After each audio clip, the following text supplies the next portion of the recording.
I had the opportunity at the end of February to meet with some personnel from DOS corporations to talk about the lengthy delays that have been mentioned with relation to your department, but in particular with the formation of new businesses and nonprofit organizations.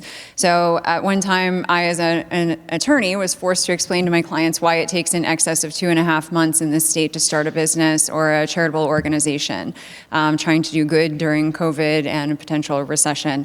I was told by your department that you would get that number down below 45 days, and I do see that that has happened, so I thank you.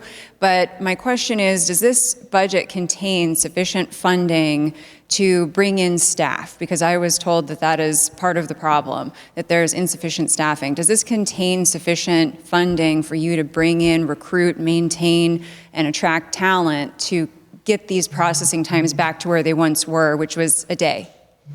Representative, this budget does accommodate paying for the salaries and benefits of the vacancies that we currently have in that bureau, BCCO.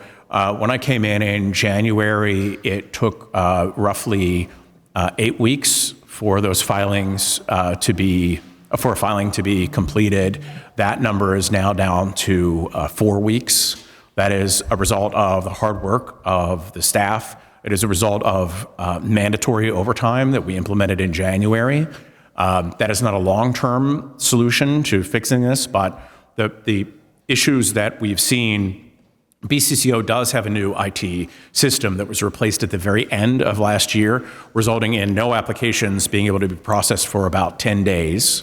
And those applications that were coming in paper. And paper applications take roughly 4 times as long as it takes an electronic application to get processed.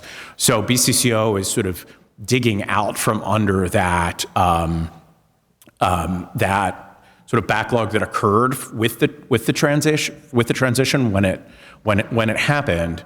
And mandatory overtime is not a long-term solution to fixing things. You can only do that for so long, but filling those vacancies is an important part of it, so that once we do get our head above water, we can keep it there when it comes to processing those applications in as close to real time as possible. On an adjacent issue, I don't believe it falls under professional licensing directly, but under professional fundraising councils and professional solicitors, they're required to be registered with the state in order to raise money on behalf of nonprofit organizations. Are those also planned to be expedited in order to be able to fundraise for nonprofits in the Commonwealth? As we sit here today, there are no plans to expedite those particular registrations, but we would welcome any comments or any opportunities to collaborate with this body.